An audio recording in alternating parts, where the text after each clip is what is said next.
Welcome to the second episode of the 513 Report presented by ICRC. I'm Jason Dudley. And I'm Dean Lowry. And we have a guest with us today. Why don't you introduce yourself? Hi, so my name is Alice, and I am a Girl Scout, and I am a Juliet, which means that I don't have a troop.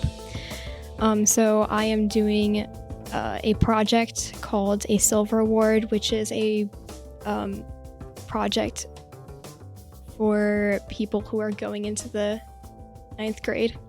Okay. So we heard a little bit about what you were doing when we talked to Charlie Wilson. You can check out Charlie Wilson's episode of the podcast. All of our loyal 513 Report fans already know, but we got a nice tease for this episode. Yeah.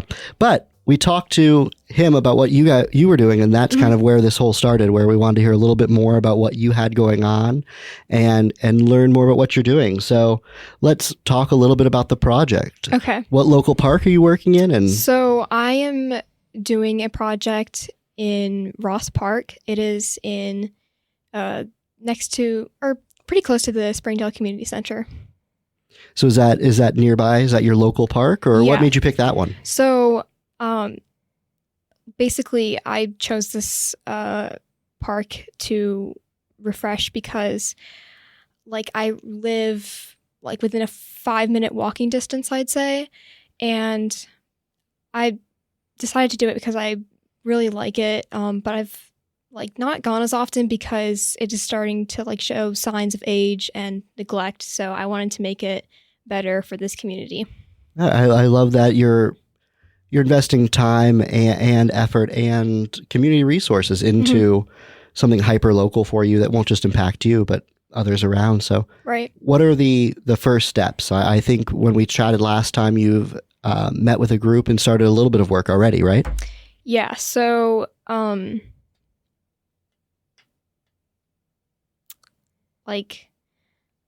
do you want to hear about the steps that took me here, or? Yeah. Okay. So, well, first I met with Charlie Wilson, and he gave us the comprehensive plan, which is the survey that the community did to talk about what they wanted to see in this community.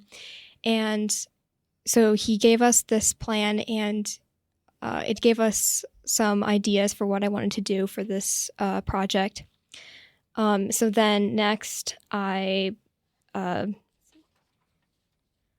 some research for the proposal by talking with members of the community and asked what they wanted to see.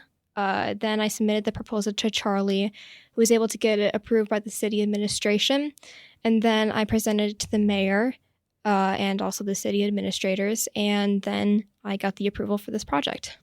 What was that like, working with local government and being involved at such a young age? Is that all? Incredibly nerve-wracking. Yeah, I'd imagine. We see it from a interesting perspective, working at on the video side of working with people and getting to know them. But that first contact's always a little nerve-wracking for me. Sometimes I forget that there are people like this that it is very impressive to sit down with from an outside perspective. So sometimes I will suddenly talk about state senators and things like that. Or one of our board members is Dick Finan, who was the president of the Ohio Senate for a few years, I believe. And just making those connections is sometimes nerve-wracking, no matter what age you are. So you said there was a scope of plans you looked at, a few different ideas. What were the other ones? So what do you mean by that? So when you looked at the comprehensive plan, did you come up with other ideas, or were you kind of set on doing parks?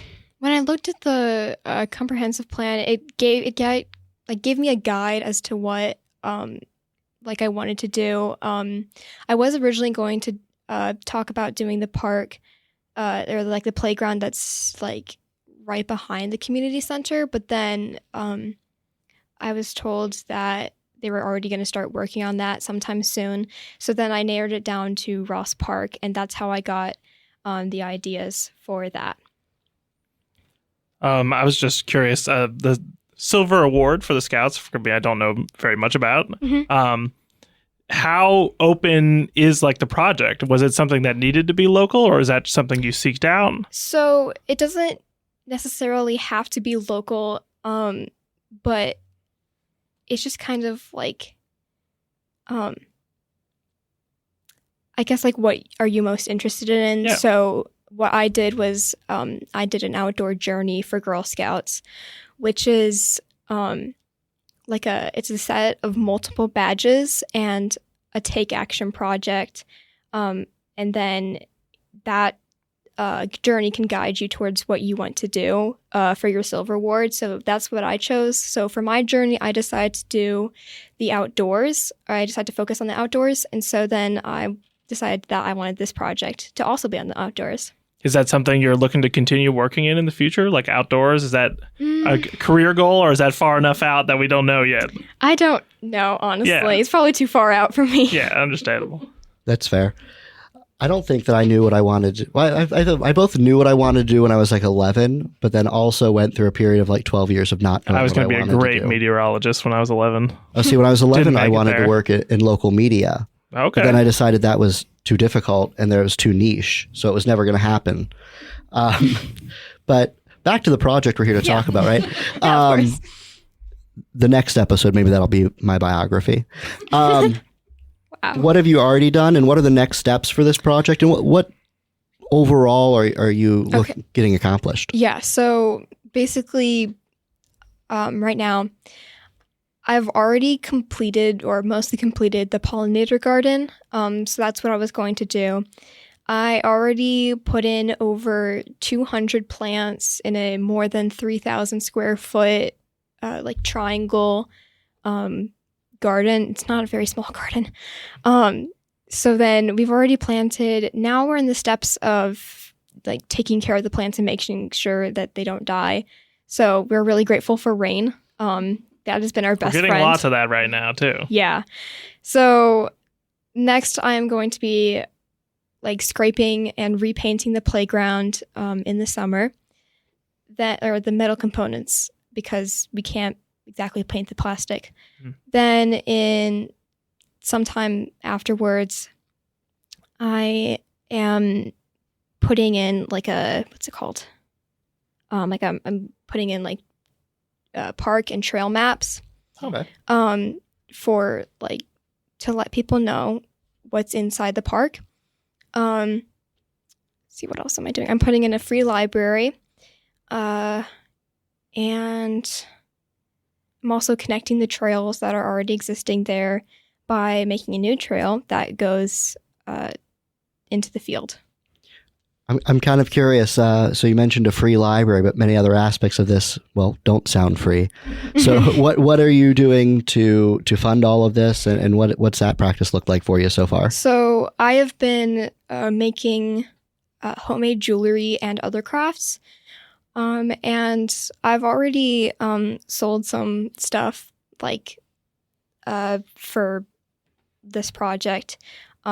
Next, I am like going to be at vendor fairs to sell my jewelry and crafts.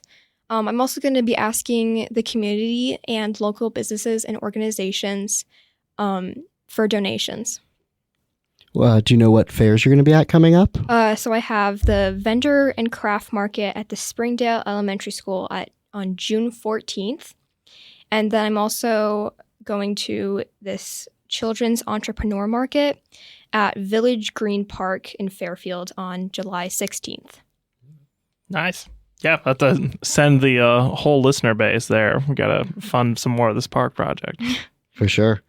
Now, not to undermine the role that you're playing in this one, I imagine you need a little bit of support. I know we've talked with your mom on our previous call. What has her role been in making parts of this happen? And so she has helped me with the budget aspect, and she's also been guiding me throughout the planning and the research process, and also guiding me with some of the communication. Sweet.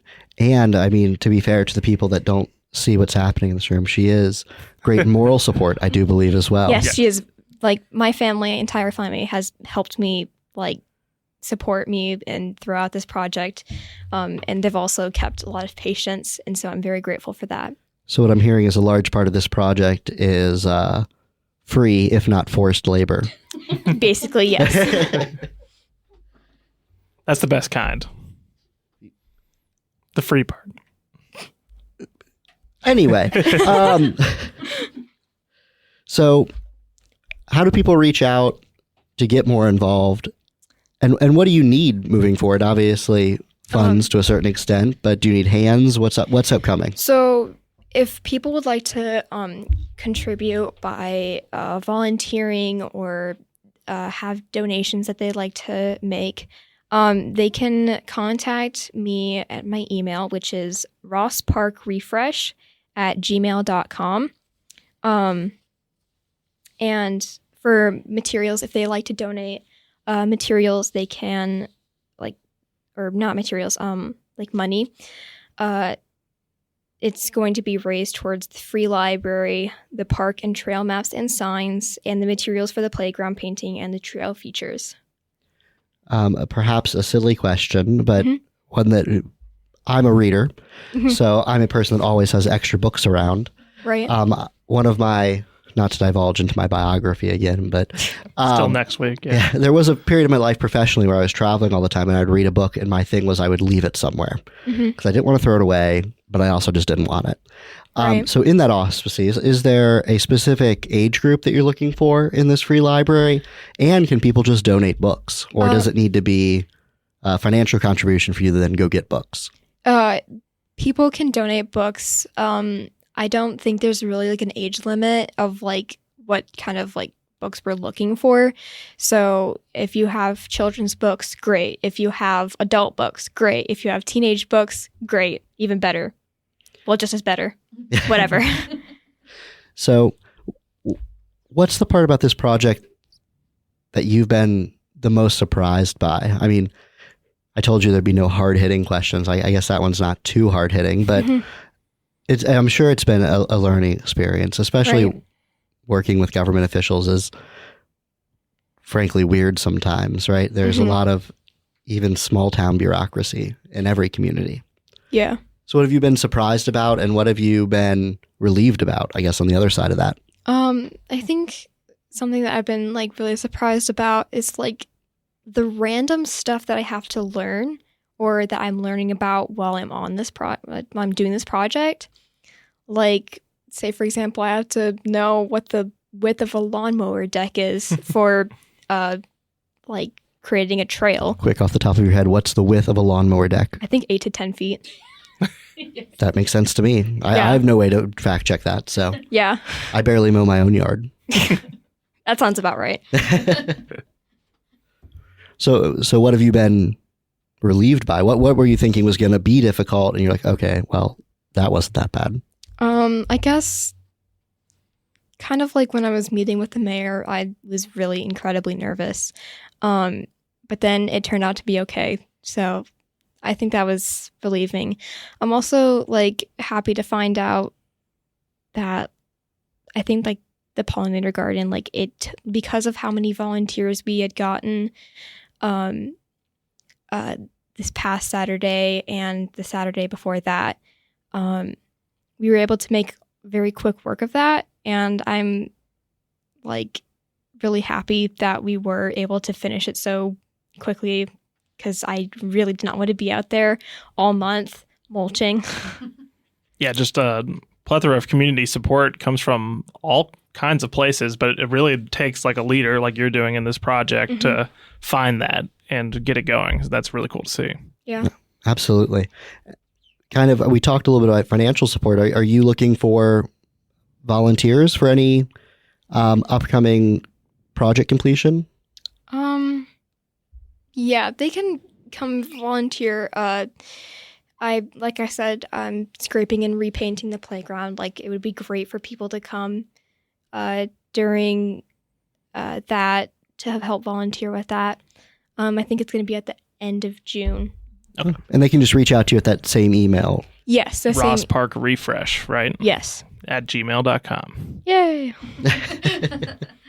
What advice would you have for people trying to take up plans like this, especially younger people? I'd say like, don't be afraid to ask questions. Like, don't be afraid to ask for help. Like, it's okay to step out of your comfort zone as well. how has it been, not necessarily working with adults that are quote unquote in power, like legislative and things like that?